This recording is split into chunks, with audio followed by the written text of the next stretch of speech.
ये जो अप्रैल 25 अप्रैल को हम विश्व मलेरिया डे मनाते हैं, इसका मकसद यही है कि वेक्टर बोर्न डिजीज जो होती है, जैसे कि मलेरिया है, डेंगू है, चिकनगुनिया है, जापानी एनकेफेलाइटिस है, इसके बारे में अवेयरनेस करना ताकि लोग बीमार ना रहे।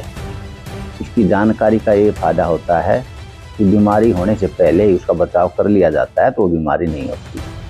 एग्जाम्पल ये है कि जो वेक्टर बोर्न डिजीज होती है, जो मच्छर होता है वो एग देता है, कंटेन्ड वाटर में देता है। तो जो भी वाटर कंटेनिंग कंटेनर होते हैं, जैसे कि घड़ा है ऊपर छत पर रखा हुआ है, टायर हैं, बोतल हैं, पुराने बर्तन हैं, उसमें पानी रह जाता है और चिड़ियाओं को, पक्षियों को रखने के लिए पानी देते हैं, उसमें बार बार सफाई नहीं करते, तो उसकी जगह पर भी ये जो मच्छर हैं अपने एग देते हैं और एग से वो फिर लार्वा, पुपा और फिर मच्छर बन जाते हैं। तो इस प्रकार ये जो 2 या 3 वीक्स में इसका पूरा साइकिल होता है।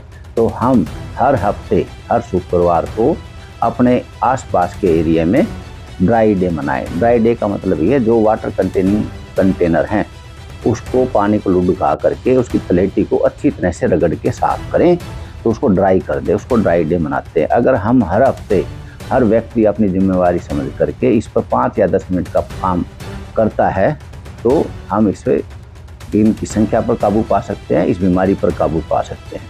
तीसरा, एक जो बहुत सारे जो हम इग्नोर कर देते हैं, हमारे जो फ्रीज होते हैं उसके पीछे एक ट्रे होती है पानी की, उसकी ट्रे को भी साफ़ करना होता है, क्योंकि वहाँ पर भी मच्छर, ये एंडोफिलिक नेचर होती है, जो धूप में नहीं रहते, तो जहाँ पर छाया रहती है वहाँ छुपे रहते हैं और वहाँ अब एग देते हैं। तो इसमें जो ऐसी जहाँ एंडोफिलिक शेड है, बर्तन हैं, हमारे गमले हैं, उनको और कूलर हैं, उन पर हम ज़्यादा फोकस दें और जो ब्रीडिंग प्लेस है उनको चेक कर करके उसको ड्राई करके रखें हफ्ते में 1 बार कम से कम। ये जनता के लिए एक मच्छरों की संख्या को काबू करने का एक तरीका है। दूसरा ये होता है, अगर मले मच्छर हो भी जाते हैं तो हमारे जालीदार किवाड़ लगाएं। सुबह शाम जब हम घूमने जाते हैं पूरे कपड़े पहन करके जाएं, तो इससे यह है कि वो बाइट नहीं होती है। तीसरा, अगर मान लो किसी को मच्छर काट भी जाता है और ये डेंगू, चिकनगुनिया, बुखार आ भी जाता है, तो उसकी हमें समय पर टेस्ट करवाएं।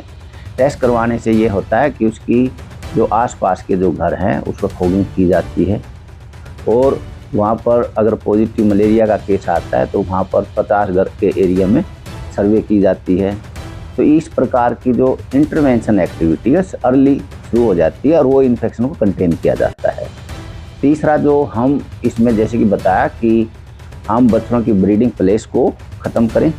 जो तीसरा ये है कि हम जो बायोलॉजिकल एक वेपन भी आता है, गम्बुजिया फिश होती है, उसको भी हम तालाबों में डालते हैं, जो कि इसके जो लार्वा होते हैं मच्छर के, उसी को खाती है। गम्बुजिया फिश के लिए हमारे 3 हैचरी हैं, जो कि कम से कम हमने हर साल 250-300 तालाब चिन्हित कर रखे हैं। उसमें हम उनकी मछलियों को डाल करके, बड़ी मछलियाँ बन करके वो वहाँ के लार्वा को खाती हैं, उनकी संख्या को भी कम कर सकते हैं।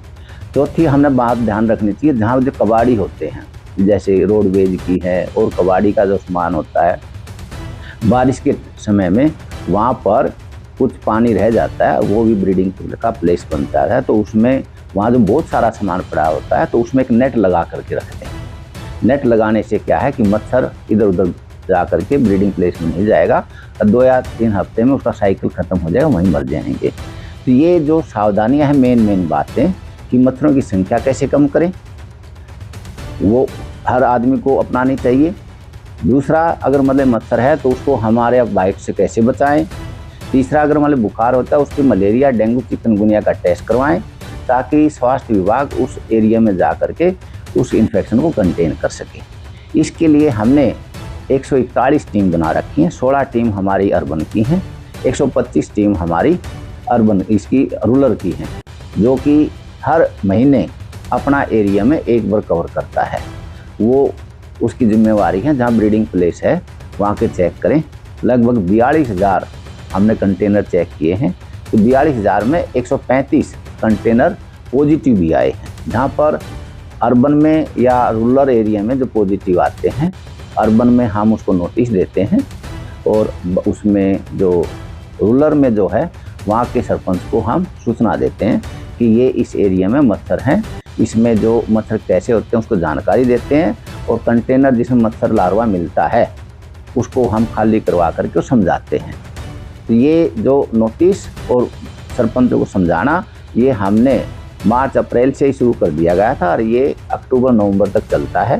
तो हम आपसे प्रार्थना ये करते, ये जो जानकारी है मच्छरों से कैसे इनकी संख्या में काबू कैसे करें, उनके बाइट से कैसे बचें और बुखार हो जाए तो हम ने क्या जिम्मेवारी है, एक जिम्मेवार व्यक्ति की तरह हम इसको कंटेन कर सकते हैं। तो ये जो वेक्टर बोर्न डिजीज है इसमें जानकारी ही एक सबसे पहला हथियार है कि हर व्यक्ति, क्योंकि मच्छरों की संख्या बहुत होती है तो इसका सहयोग हर आम जनता को करना चाहिए।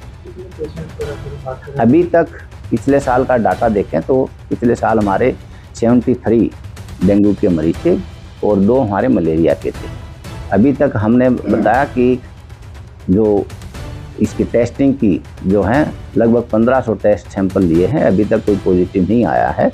तो हम ये चाहते हैं कि हमारे एरिया में ये एंटी लार्वल एक्टिविटीज़ ये ज़्यादा से ज़्यादा हो और इसकी ब्रीडिंग प्लेस की संख्या कम हो ताकि मच्छरों की संख्या कम हो। और अगर मान लें ज़्यादा जहाँ ब्रीडिंग प्लेस होता है वहाँ हम बायोलॉजिकल साथ साथ में केमिकल उसको हथियार के रूप में फॉगिंग करवाना, टेमीफ्लू का स्प्रे करना, ये भी एक्टिविटीज़ करते हैं। ये जो स्प्रे करवाते हैं, ये जो आउटडोर स्प्रे होती है वो उस समय करवानी चाहिए, या तो अर्ली मॉर्निंग में करवानी चाहिए या लेट इवनिंग में करवानी चाहिए। क्योंकि मैंने बताया कि ये जो मच्छर होता है ये एंडोफिलिक होता है और ये एंडोफिलिक होने के कारण या तो सुबह मिलता है ये बाहर, ये शाम को मिलता है। तो ये आउटडोर फॉगिंग के फ़ायदा होता है। इंडोर फॉगिंग हमें दिन के समय करवानी चाहिए क्योंकि उस समय ये जो धूप से बचने के लिए वो घरों में गमलों की छाँव में उसमें चला जाता है।